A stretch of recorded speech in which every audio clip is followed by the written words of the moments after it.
No mai, haere mai, welcome to 3 News. A national disgrace. More than 6 years after it was first announced, the Royal Commission of Inquiry into State and Faith-Based Care has released its findings in a harrowing 3,000-page report. It estimates that of around 655,000 people in care from 1950 to 2019, 200,000 were abused and even more were neglected. The inquiry, which heard from more than 2,300 survivors, found that physical abuse was prevalent, sexual abuse was commonplace, and the abuse and neglect almost always started from the first day a person was placed in care. It says if this injustice is not addressed, it will remain as a stain on our national character forever. Senior political correspondent Jenna Lynch begins our coverage, and a warning that the details are confronting. A day of national shame symbolising decades of national shame. Survivors, victims, supporters watched on as Parliament recognised that they were intentionally, systematically, brutally hurt by the people who were supposed to care. It's affected their entire lives. I've gone through life, done lots of jail, probably never had many jobs, and it's due to all this stuff. We've got very little life left to live. We've been fighting this since I was 20 years old. Abuse has been happening for many, many years, but it's also still continuing to this day. For years, these survivors have fought for justice. For years, they have had trauma ignored and worse, covered up by institutions. Today, their pain was laid bare in devastating detail, 3,000 pages of it. I cannot take away your pain, but I can tell you this. Today you are heard and you are believed. The state was supposed to care for you, to protect you, but instead it subjected you to unimaginable physical, emotional, mental and sexual abuse. This whānau travelled from Napier. Their dad and koro died in May. He was abused and never heard justice. They're here for him. I guess I can't really say on camera what he would say if he was here, because he doesn't have any respect for the system.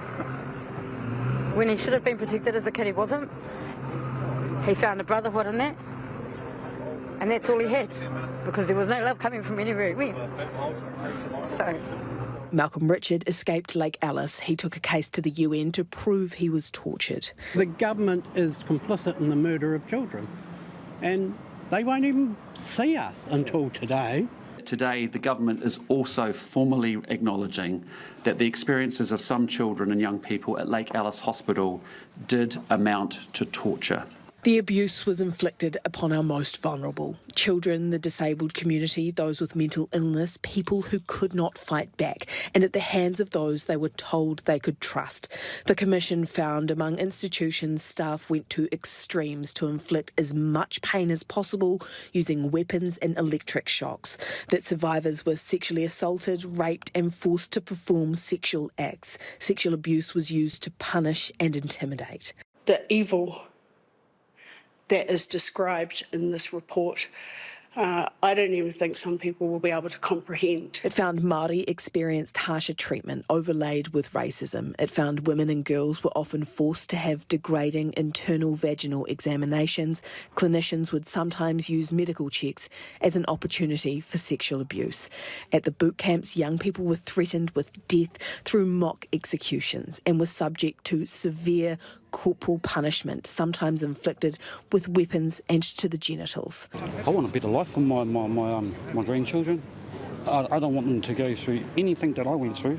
There was widespread neglect. Babies were left in cots with no hugs, physical interaction or other expressions of care. Survivors were denied basic necessities such as enough food and suitable clothing. We're only children, and all we wanted was a hug and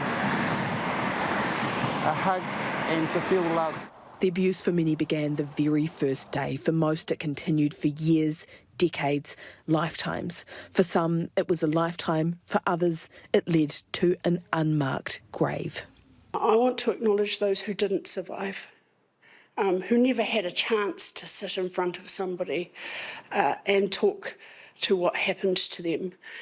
They died only knowing a world that was cruel Among the recommendations, apologies from multiple faith leaders, including the Pope, a call to remove honours for abusers, a recommendation for police to set up a specialist unit to investigate and prosecute those responsible, to investigate unmarked graves at social welfare and psychiatric facilities, and a national apology. A terrible injustice was done in the name of state care, and it is now the responsibility of the state to make redress, and this government will ensure that it happens.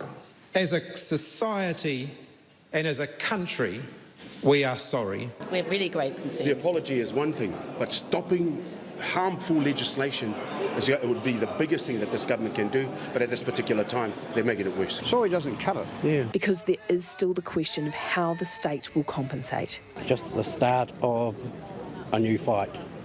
The fight for a proper redress for everybody. Redress for the lost lives, the lost years to trauma. Well, Jenna joins us now from Parliament. Jenna, is the government committed to adopting the recommendations?